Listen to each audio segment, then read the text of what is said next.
Esta noite que nós renovamos a nossa aliança com Cristo, lembrando de tudo aquilo que Ele fez por mim, fez por você, e nos proporcionando vitória. Só pode vencer aquele que luta, aquele que não luta já é um derrotado. Fugir da luta, eu não venci, eu fui vencido. Então todas as coisas que te vier à mão, faça bem feito, faça para Deus. Amém? E o tema da mensagem é perseverando no amor de Deus. É uma complicação quando a gente até diz: Senhor Deus, eu te amo, oh, aleluia, e às vezes dá até um sapatinho. Mas quando vem o problema, vem a situação, parece que esse amor vaza pelo buraquinho dos dedos, vai embora pelo ralo e perde-se aquela declaração. Cada vez que eu digo eu amo a Deus, o inimigo falou assim: então prova que você ama. E aí vem algumas situações para provar. E não é descartado, todo o livro é pautado em perseverança. A Bíblia é pautada, é colocada perseverança, é conquista, é superando limites. E nós devemos fazer isso. A palavra de Deus que no nosso dia a dia é de fé em fé, é conhecendo e prosseguindo em conhecer. Não tem uma parada. Nós só vamos parar quando estiver lá no céu, diante do trono de Deus, dizendo: Santo, Santo, Santo é o Senhor. Assim aí eu devo que parar. Ou quando Deus fechar os nossos olhos, nos levar para morar com Ele, aí acabou a nossa missão. Mas enquanto isso não acontecer, nós devemos lutar. E eu quero deixar como texto base para essa ministração em Romanos capítulo 8, versículo 38 e 39. Romanos capítulo 8, agora é capítulo 8, versículo 38 e 39. Podeis ficar assentado mesmo.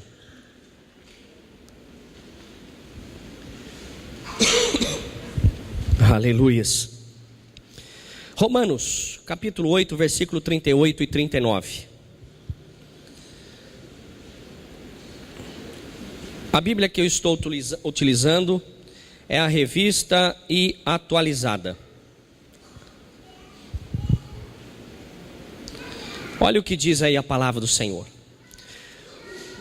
Porque eu estou certo de que nem a morte, nem a vida, nem os anjos, nem principados, nem coisas presentes, nem futuras, nem potestades, nem altura, nem profundidade, nem qualquer outra criatura nos poderá separar do amor de Deus, que está em Cristo Jesus, nosso Senhor.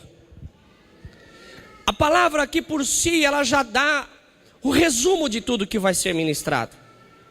Nada pode nos separar do amor de Deus, nada. E como introdução, eu quero dizer para você que quando nós enfrentamos lutas, seja em qualquer área da nossa vida, a primeira coisa que nós somos temos a tendência de desistir, é falar: eu não vou mais na igreja. É como se eu tivesse passando, ou eu tivesse jogando a culpa do meu problema sobre a igreja, sobre o Senhor. Mas muitas das vezes nós fazemos besteira tão grande que depois só resta culpar a igreja mesmo. Porque nós muitas das vezes deixamos de assumir a nossa responsabilidade e atribuímos essa responsabilidade à igreja, ao pastor, ao obreiro. A muitos outros nós atribuímos essa responsabilidade porque nós não somos às vezes responsáveis o suficiente para bater no peito e falar: a responsabilidade é minha e eu tenho que resolver isso com a ajuda de Deus. Às vezes a gente não faz isso. É fácil agir como Adão. Foi a mulher que você me fez. E aí Eva? Foi a serpente que o senhor fez. E aí não tem mais. Às vezes, nós temos que assumir a nossa responsabilidade, ser perseverante, e quando vier a luta, aí nós devemos aproximar daquele que pode nos trazer a vitória, que é Cristo Jesus.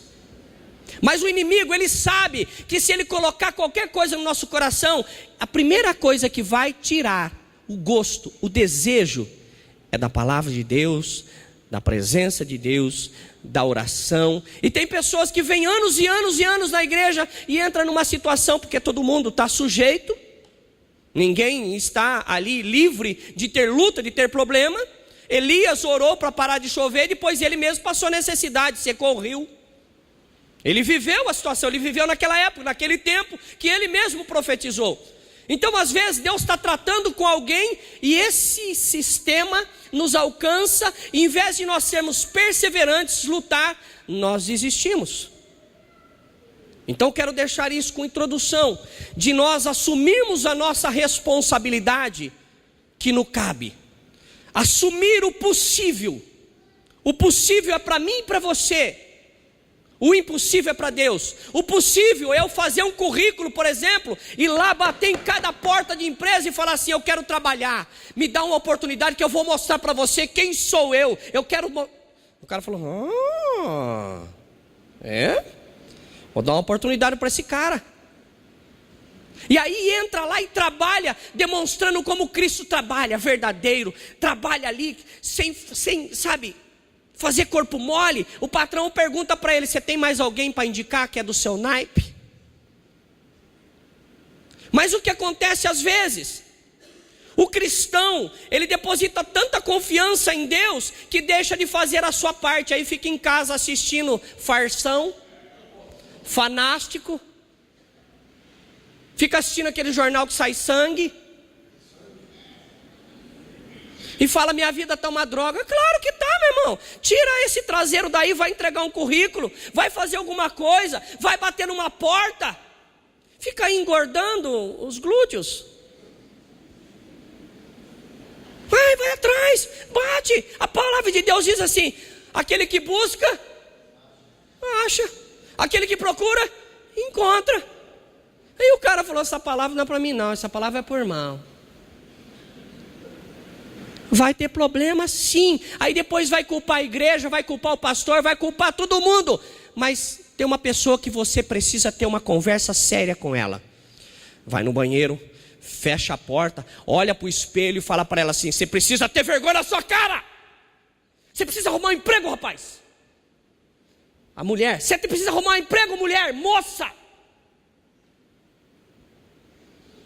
As coisas que eu ouço são bárbaras.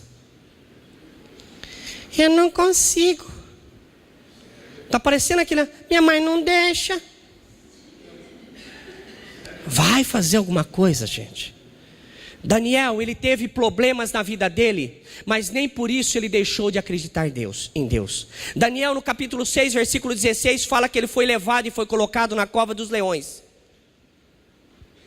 Ele foi colocado ali dentro. Ele poderia muito bem falar assim: eu não quero mais esse Deus. Vai colocar na cova dos leões? Eu não quero mais.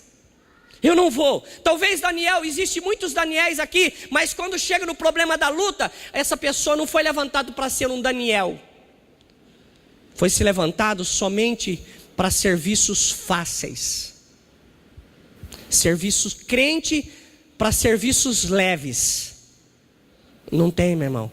Nós somos chamados para fazer a obra, e a palavra de Deus trata a obra de uma forma que nós precisamos tomar consciência. Ele chama a obra de Deus como arado. Eu vou explicar para você o que é arado. Eu morei no sítio. Eu não arava a terra porque era pequenininho, mas quando passava isso, eu corria segurando a biqueira. Se alguém conhece, ali na rédea do cavalo, perto da boca do cavalo, para não deixar o cavalo ir para lá e nem para cá. Eu corria junto com o cavalo e meu pai segurando ali o arado, para tombar a terra. E ali não pode olhar para o lado, porque se olhar para um lado, vira para cá, pega numa pedra, pega numa raiz, quebra o arado, capota, o cavalo arrebenta as correntes. Então aquele que segura no arado tem que estar firme ali no caminho, tem que estar focado no que vai fazer, porque se pronto, já quebra tudo. Então a obra de Deus não é para serviços fáceis. A obra de Deus, às vezes nós somos colocados na cova dos leões, mas nós devemos saber que na cova dos leões, Deus vai estar lá dentro e vai nos livrar desta cova. E depois que você sair dessa cova, como aconteceu com Daniel, você vai ser colocado como governantes de muitas províncias. Só que tem gente que jamais vai ser governante de alguma coisa, porque na primeira prova nega Jesus, se torna um anticristo. Ai, o anticristo vai vir. O anticristo já está aí, gente. Todas as pessoas que não aceitam Cristo ou não acreditam em Cristo, já é o anticristo. A gente está esperando um cara e às vezes está visitando a nossa porta, lá batendo palma, perguntando se você quer ser testemunha. Está aí, não acredita em Cristo como Deus, é o anticristo.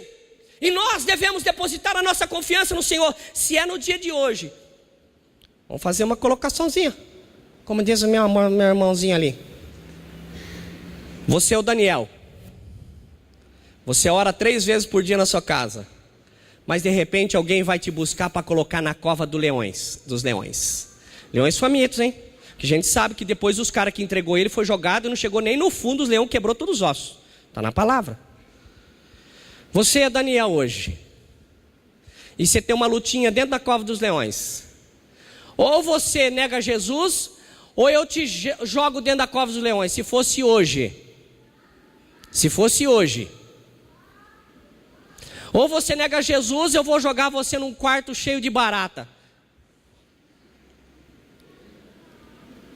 Ou você nega Jesus, eu vou colocar você perto de uma lagartixa. Não precisa muito, né, gente? Você percebe que a gente nega Jesus na hora aí? E quando você vê ela no chão, você não tem tanto problema. Mas quando você vê ela lá em cima, você fala assim: essa é voadora. Essa não dá para encarar, não. Senhor me desculpe, mas esse bicho é perigoso. Será que é assim? Daniel, ele foi para cima. E olha, e vou falar dos amiguinhos dele, Sadraque, Misaque e Abednego. Eu ministrei um outro sentido da palavra na sexta-feira.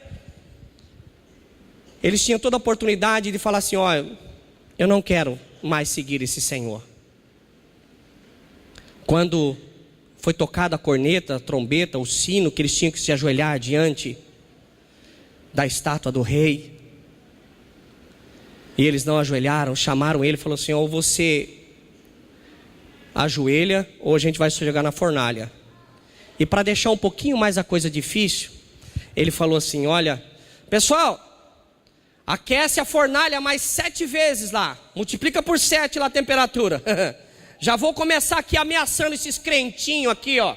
Esse Sadraque, Misaque e Abednego aqui, esses nomes que eu dei para ele aqui da Babilônia. Aquece lá. Se fosse você ficaria firme ainda se tivesse uma fornalha sendo aquecida 7 vezes mais que o normal? O que tem feito te separar do amor de Cristo? Uma chuva, um frio, uma chapinha no cabelo, um sapato mocassim novinho, um terno. Eu quero dizer que nada disso tem valor para Deus. Se cabelo tivesse valor, eu já estava perdendo a salvação e o Elber já estava enroscado.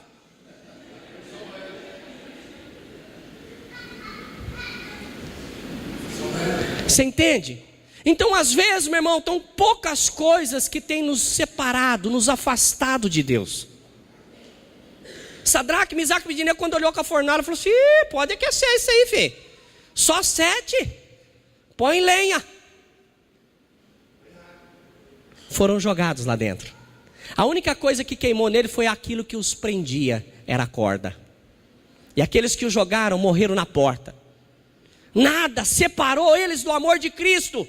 Nada, problema maior do que esse, meu irmão. Olha, eu quero ver, eu já visito muitas pessoas em fases terminais, principalmente de soro positivo, HIV, AIDS. E eu vou visitar essas pessoas, se você falar para ela assim, ó, você dá a sua casa agora para ser curada, ela falou assim: eu dou o que você quiser, tira minha perna aqui, mas eu quero continuar vivendo. As pessoas só começam a valorizar a vida quando chega numa extremidade dessa, porque enquanto os olhos estão conseguindo enxergar, não chegou no fundo do poço, as pessoas não se mexem, não faz o que precisa ser feito. Já imaginou Daniel? Ele orava 3 vezes por dia. Já imaginou se ele não orasse? Se ele não tivesse relacionamento com Deus, se ele não tivesse intimidade com Deus, como que seria? Ah, pastor, você está sendo muito duro, eu vou lá na outra igreja. Tudo bem, meu irmão, se for pregar a palavra de Deus, você vai ouvir a mesma coisa do Espírito Santo. Não procure coisas que massageiem o teu ego, mas procure coisas que preparem uma morada para você no céu e te prepare para ser um morador de lá. Não é porque eu prego coisa errada que você vai se tornar um merecedor ou não. A sua atitude vai fazer. Eu não levo ninguém, eu vou prestar conta de você, como dizem Hebreus, mas não levo você, não tem bagagem, não tem carona para ir para o céu. Não tem. E nós devemos ter consciência disso. Olha, meu irmão, às vezes você viu aqui que ele foi jogado na fornalha, foi jogado na cova dos leões, e eles não negaram a fé, mantiveram firme. Eu recebi esses dias uma mensagem onde tinha um pai ali amarrado e um filho. Irmãos, quando mexe com o filho, eu vou falar um negócio para você, é complicada a coisa. E ali o cara que estava ali torturando, ele falou assim para o pai: ou você nega Jesus, você nega o seu Senhor, ou eu vou matar o seu filho. A mensagem do filho foi o seguinte: pai, não nega, nós nos encontraremos na glória. Uma outra coisa que veio, irmão, eu começo a olhar isso e começo a me analisar, eu começo a pensar. Deus está voltando, o Senhor está voltando, vai levar a igreja dele, será que eu vou? Aí eu vou lutar mais ainda, porque eu não tenho, olha, eu posso achar que sou escolhido, mas não sou eu que escolho, é o Senhor que escolhe, e Ele está à procura dos verdadeiros adoradores que o adorem em espírito e em verdade. Então, meu irmão, não adianta você pintar, fazer qualquer coisa para mim, é Deus que vai te escolher. É Deus que vai me escolher. Eu posso fazer parte dos chamados, mas dentre esses chamados vai haver os escolhidos. O menininho estava ali diante daquele carrasco, todo cheio de sangue, e o carrasco perguntou para ele assim: o que você quer falar antes de você morrer? Ele falou: eu só quero te avisar uma coisa, vou contar tudo para o meu Deus quando eu chegar lá. Atitude. A gente tem sido surpreendido com as coisas que estão acontecendo, a perseguição. Tem crentes cristãos morrendo à torta e direito, e nós aqui estamos pensando em Lua Santana, estamos pensando em Luan Meridota, não é? Tem um monte de Luan por aí, gente. Estamos atrás dessas coisas e o tempo está passando, o relógio de Deus. Estamos perdendo a hora, estamos perdendo a passagem não é com dinheiro, quem tem dinheiro compra a passagem na hora e paga mais caro, mas a passagem para o céu se compra com atitude, com transformação de vida. Eu estava lembrando dos magos, lembra dos magos do Oriente?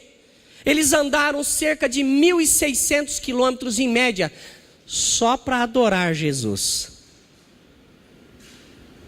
E nós? Qual é a distância que nós moramos da igreja?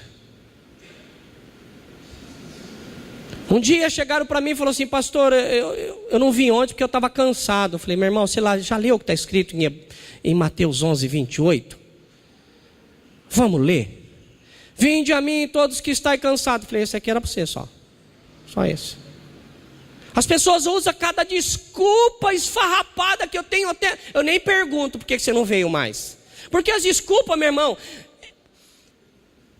só saiu na causa. Mas se convidar para um churrasco, pastor, você não sabe, tive que dar uma força para um amigo meu. O que ele tinha? Ele estava fazendo um churrasco, fiquei com medo de se queimar com a gordura. Eu falei: ele não se queimou com a gordura, mas você corre o risco de se queimar no inferno. Está pensando que é brinquedo, gente? Não é. Abraão, meu irmão, Deus falou para ele assim: Abraão, ele era Abrão ainda, lá em Ur dos Caldeus, lá na Mesopotâmia, perto do Golfo Pérsico. Abraão, deixa os seus parentes e vai para uma terra que eu vou te mostrar. Abraão falou assim: é para ir para uma terra que o Senhor vai mostrar? Foi subir no Arã, pegou o rio Tigre ali e rasgou até Arã. Aí chegou lá, ele tinha levado o pai dele, que era idólatra, a Bíblia diz isso. O pai dele morreu em Arã, e ele seguiu viagem, Deus falou para ele: não leva parente, ele levou o sobrinho. teve problema. Andou cerca de 2.600 quilômetros para um lugar que Deus tinha falado para ele que ia mostrar. Eu conheço muitas pessoas que falam, ali no distrito tem uma empresa, terceira porta, depois não sei das quantas, então eu acho que está pegando currículo. O cara, pô, como que eu vou num lugar desse? Nem me falaram o endereço, mano, nem com quem que eu fale, e não tenho que não sei o que lá, e começa a reclamar.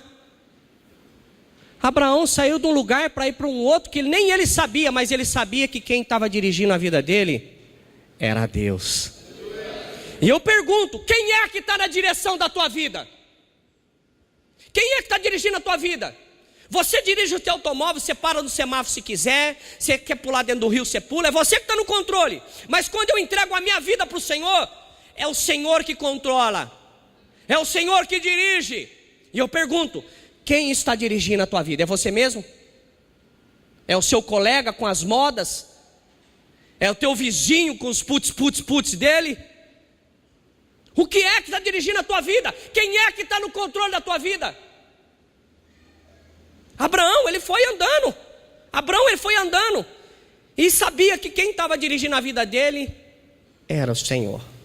Passou por desertos, passou por situações, desobedeceu, foi para o Egito que não era para ir, mas foi, mesmo assim trouxe riquezas de lá. Porque Deus, quando está conosco, não nos falta nada, Ele supre tudo. José, filho de Jacó, teve sonhos, mas os sonhos que ele teve não era sonho do homem. O desejo de comer um doce de abóbora, chupar um picolé, não era esse o sonho. Era um sonho profético, ele sabia que era. E ele chegou e contou para os seus irmãos. Os irmãos, sem compreensão de Deus, usou aquilo como agressividade. E escravizou, vendeu ele para um escravo, foi preso, foi assediado, foi tudo que aconteceu com ele. Ele resistiu a tudo, porque quem estava no controle da vida dele era Deus. E ele se tornou governador e salvou a sua própria família da morte pela fome. Às vezes tem te escravizado, alguém tem te repreendido, te prendido, tem feito coisas ruins com você. Mas se Deus for o controlador da sua vida, você vai ocupar um cargo alto. Você vai ser colocado lá, não porque você quer, mas porque Deus almeja isso, que nós venhamos ser cabeça e não cauda. É simples. Pastor, está complicado, está ficando difícil. Quantas pessoas passaram por isso e não negaram a fé, ficaram perseverantes? José teve todos os seus motivos para desistir, para se entregar. Todos que eu li até agora, teve motivos de sobra para falar, não, eu nego esse Deus, mas eu não vou mais na igreja, eu não vou mais orar. Eles continuaram perseverantes. Passando a nossa vida em revista agora, como que tem estado o teu relacionamento com Deus? Você tem procurado a Deus só quando você tem necessidade? Fazendo de Deus uma farmácia, fazendo de Deus um supermercado, fazendo de Deus o seu empregado. Vai chegar um dia que Deus vai pedir contas de tudo isso, porque Ele nos deu livre-arbítrio. Deuteronômio 30:19 fala que Ele colocou o bem e o mal, a bênção e a maldição diante de nós. O direito à escolha é minha e sua. E Ele vai nos cobrar por essa escolha, ou Ele vai nos abençoar por essa escolha. Tudo depende de nós. A parte, o impossível Deus já fez. Só falta eu fazer o possível. Jesus no Getsêmani, Ele transpirou sangue. O pecado, o meu e o seu, estava da humanidade toda, do passado, do futuro, do presente, estava sobre a vida dele. E ele estava se sentindo como uma pedra sobre uma azeitona, porque o Getsêmani é um lugar de prensa. Eles colocavam as azeitonas ali e colocavam pedras em cima para pressionar, para tirar o óleo. Ele estava no lugar da prensa. E aquilo, ele estava com o nosso pecado pressionando, estava com o nosso pecado sobre ele. E o seu sangue ficou fino de tal maneira que os seus poros dilataram e ele pôde suar sangue através dos seus poros. Porque o meu e o seu pecado estava sobre ele. O pecado que eu vou ter ainda, o pecado que já tivemos, o pecado de toda a humanidade, estava sobre ele. Ele transpirou sangue, não negou, olhando para a igreja do futuro, olhando para mim e para você, e dizendo assim: não vai valer a pena, eu não vou desistir. Embora ele chegou a fazer uma oração, mas Deus não respondeu a oração dele, quando ele disse: se possível, passe de mim esse cálice. Aí de repente ele caiu em si: estou aqui floreando. Que não seja feita a minha vontade, mas a vontade do Pai, a vontade do Senhor. Às vezes nós podemos cair em uma situação, ter uma conversa franca com Deus, como Jó teve, porque a barriga da minha mãe não foi meu túmulo, como Jeremias teve. Mas essa conversa tem que ser com Deus. Quando nós começamos a comentar sobre os problemas da outra pessoa, nós estamos semeando mais problemas ainda, porque essa pessoa talvez não seja uma pessoa de oração, e ela vai ser um multiplicador de informação, para não dizer fofoqueiro. Aí um problema que era só seu e dela já passa a ser da humanidade. Um tempo atrás uma pessoa soltou um boato, e eu vi o boato, eu fiquei sabendo. Ela contou uma história de um jeito, rodou a internet, voltou para ela multiplicadamente que ela era a pior das pessoas, porque todo mundo distorce. É o telefone sem fio, você conta uma história de uma forma, essa pessoa conta para um, conta para outro, daqui a 10 pessoas, tudo já foi mudado. Tudo já foi, denegrido. Aquele que era uma bênção passou a ser uma maldição por causa da passagem de informação. A pessoa passa a informação com o seu sentimento ali dentro. Ele passou por flagelos, a coroa de espinho, ele apanhou. E a coroa de espinho era espinhos grandes, que quando ele estava na cruz, a hora que ele ia encostar, aquele espinho furava. Ele apanhou, e na ponta daqueles chicote de talas de couro, tinha pedras e tinha ossos amarrados, onde batia, arrancava pedaço, cortava. Ele sangrou ali.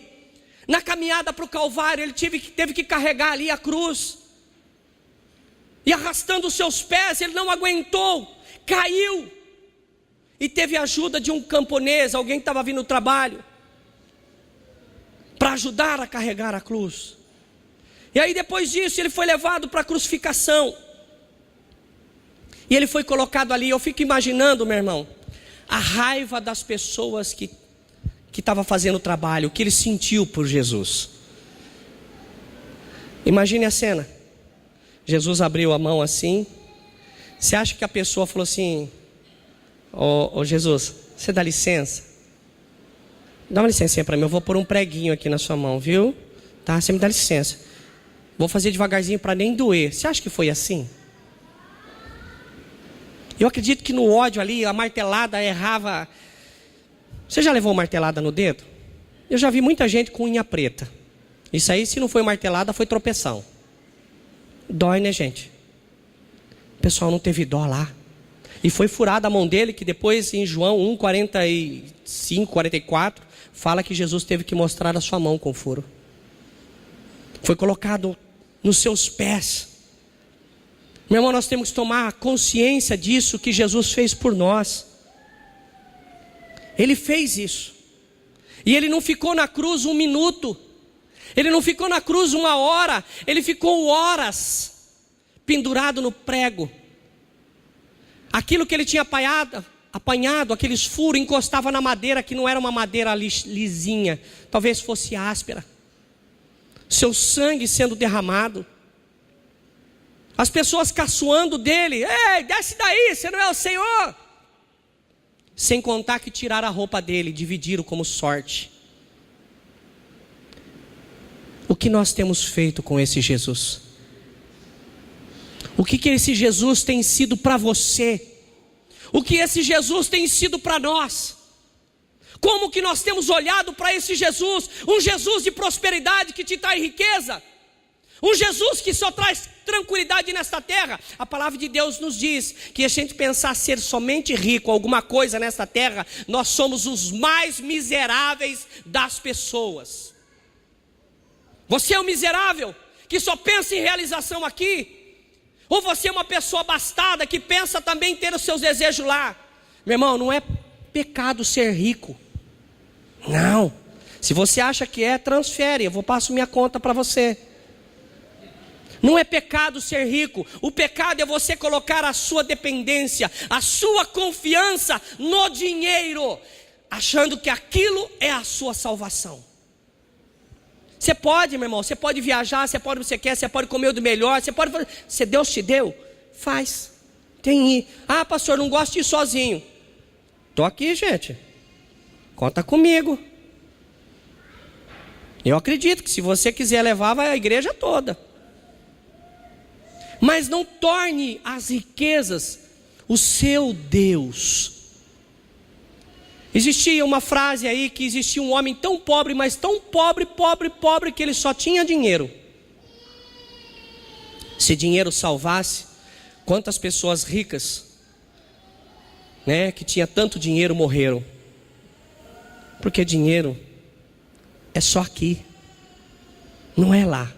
Lá a moeda é outro, é o sangue de Cristo. A moeda do céu é sangue, a moeda do céu é oração, a moeda do céu é intimidade com Ele, é leitura da palavra, é comunhão com o Senhor. E aí, nós somos ricos, você tem esses adjetivos? Queria chamar o louvor, queria chamar os obreiros e as pessoas de direito para estar aqui à frente, para servirmos a ceia. Eu pergunto para você, você acha que os apóstolos, aqueles que foram mensageiros do Senhor, ei, presta atenção, olhe para cá. Aqueles que foram mensageiros do Senhor, você acha que eles tiveram vida fácil? Você acha que eles só tiveram banquete para fazer a obra de Deus? Não, eles morreram de forma muito ruim. Mas por quê? Porque eles queriam fazer a obra de Deus e não importava como. E você? Como tem feito a obra de Deus na sua vida? Como Deus tem agido na tua vida? Ele tem encontrado, Ele tem batido a sua porta para que Ele possa entrar na sua vida. E quando Ele tem batido, você tem permitido a entrada dEle? Fique de pé. Vamos fazer uma oração.